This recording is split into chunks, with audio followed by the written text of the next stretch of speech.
Pernahkah kamu merasa bingung atau mendapati pertanyaan, bagaimana sih hukumnya berjamaah dengan yang berbeda madhab? Nah, jika pernah dan belum mendapatkan jawabannya, maka di sini saya akan membahasnya. Mari kita bahas.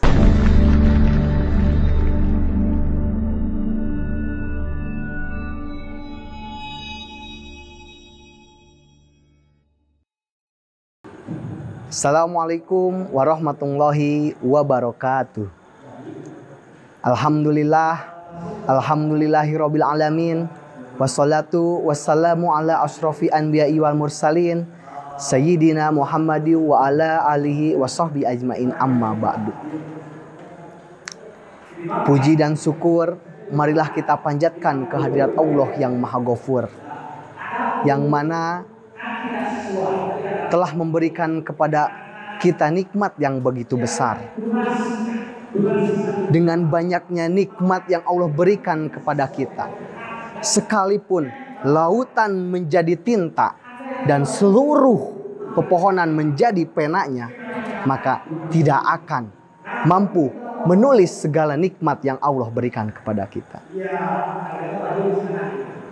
Tak lupa salawat dan salam marilah kita curahkan kepada baginda Nabi kita, Nabi yang tak pernah lelah dalam menyebarkan risalah, Nabi yang tak pernah sedih ketika menghadapi ujian, yakni Habibana wa Nabiyana wa Maulana Muhammad Sallallahu Alaihi Wasallam. Tak lupa semoga tercurah limpahkan kepada keluarganya, kepada sahabatnya, dan kepada para tabi'in dan juga atba'ut tabi'in. Semoga sampai kepada kita semua. Amin ya Allah ya Rabbal Alamin. Tak lupa juga doa-doa tercurahkan kepada pendiri Pondok Pesantren Miftahul Huda Al-Musri, yakni Mama Kiai Haji Ahmad Faqih bin Haji Kurdi, wa Kiai Haji Jainal Mustafa bin Mama Kiai Haji Ahmad Faqih, wa Kiai Haji Hilman Abdurrahman bin Mama Kiai Haji Ahmad Faqih, wa Akang Kiai Haji Ade Muhammad Mansur Somad bin Mama Kiai Haji Ahmad Faqih. Allahumma gfir lahum warhamhum wa'afihim wa'fu anhum. Amin amin ya Allah ya Rabbal Alamin.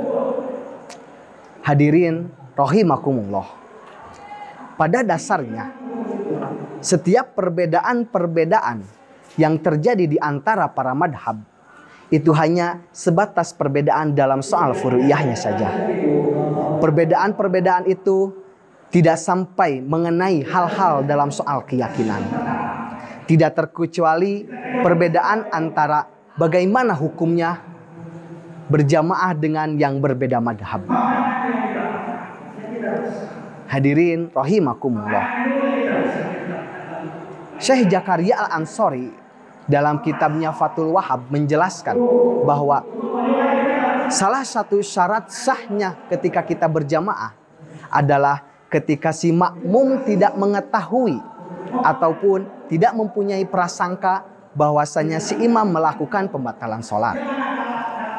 Nah, ketika sebaliknya si makmum mengetahui atau mempunyai prasangka si imam ini melakukan pembatalan sholat, maka hukum berjamaahnya itu tidak sah. Terus bagaimana dengan yang berbeda madhab? Nah, dalam masalah berbeda madhab, Syekh Nawawi dalam kitabnya Al-Majmu' Syarah Muhaddab, beliau menjelaskan ketika kita berjamaah dengan yang berbeda madhab, semisal madhab Syafi'i menjadi makmum kepada madhab Hanafi ataupun kepada madhab Maliki, yang mana tidak adanya membaca bismillah dalam surat Al-Fatihah, tidak adanya kewajiban untuk melakukan tasyahud akhir, tidak adanya kewajiban membaca sholawat di tasyahud akhir, dan tidak adanya ketertiban dalam wudhu. Yang mana prinsip-prinsip perbedaan ini hanya menyangkut soal furu'iyahnya saja. Maka untuk jawabannya itu ada 4. Yang pertama, jawaban dari Imam Al-Qafal. Menurut beliau, ketika kita berjamaah dengan yang berbeda madhab, hukumnya itu sah secara mutlak. Mengapa demikian? Karena alasan beliau yaitu mengikuti. Alasannya yaitu mengikuti keyakinan si imam. Jadi sekalipun kita berjamaah dengan yang berbeda madhab, itu menurut Imam Kopal dianggap sah karena kita mengikuti apa yang imam yakini. Jawaban yang kedua, menurut Imam Abu Ishaq al-Ishfarini. Menurut beliau, sholat berjamaah dengan yang berbeda madhab itu hukumnya tidak sah. Mengapa? Karena menurut Imam Abu Ishaq, ketika si imam menjalankan atau melakukan sesuatu yang kita anggap sah dan juga kita wajibkan, tapi si imam tidak meyakininya, maka si imam ini tidak dianggap melakukannya. Jadi menurut Imam Abu Ishaq, sholat berjamaahnya itu tidak sah. Pendapat yang ketiga atau jawaban yang ketiga, jika si imam melakukan sesuatu yang kita anggap sah dalam sholat, maka hukum berjamaah atau bermakmum kepadanya itu sah. Tapi jika sebaliknya, ketika kita sebagai imam yang berbeda madhab tidak melakukan sesuatu yang kita anggap sah, maka dihukumi sholat berjamaah atau bermakmum kepada si imam itu tidak sah. Dan pendapat yang keempat, yang merupakan kaul soheh, yang mana di dalamnya ada Syekh Abu Ishaq al-Mawarji, ada Abu Hamid, terus ada Syekh al-Bandaniji, dan juga ada Al-Imam At-Thayyib. Dan mayoritas Imam Syafi'i mengatakan, jika si imam ini melakukan sesuatu yang kita anggap sah, maka hukum berjamaah kepada si imam ini atau hukum bermakmum kepada si imam ini dianggap sah. Tetapi jika sebaliknya, jika si imam tidak melakukan sesuatu yang kita anggap sah, maka hukum bermakmum kepada si imam ini tidak dikatakan sah.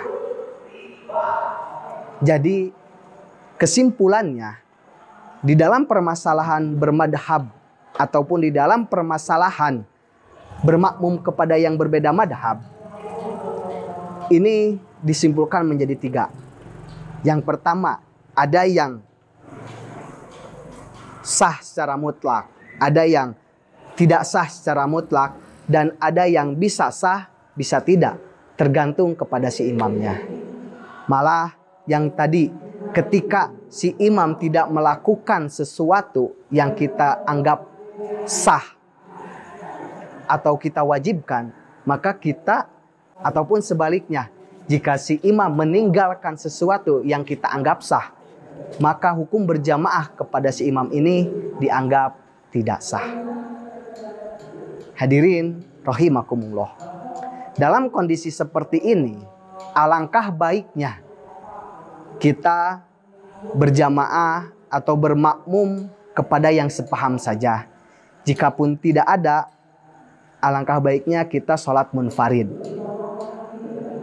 Tapi ketika kita ingin berpendapat atau kita ingin mengambil pendapat dari Imam Kopal, maka sholat berjamaahnya itu sah secara mutlak. Mungkin ini yang bisa saya sampaikan. Semoga bermanfaat untuk saya pribadi, umumnya untuk kita semua.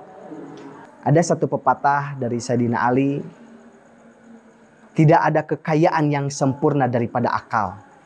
Tidak ada keadaan yang paling sedih daripada kebodohan.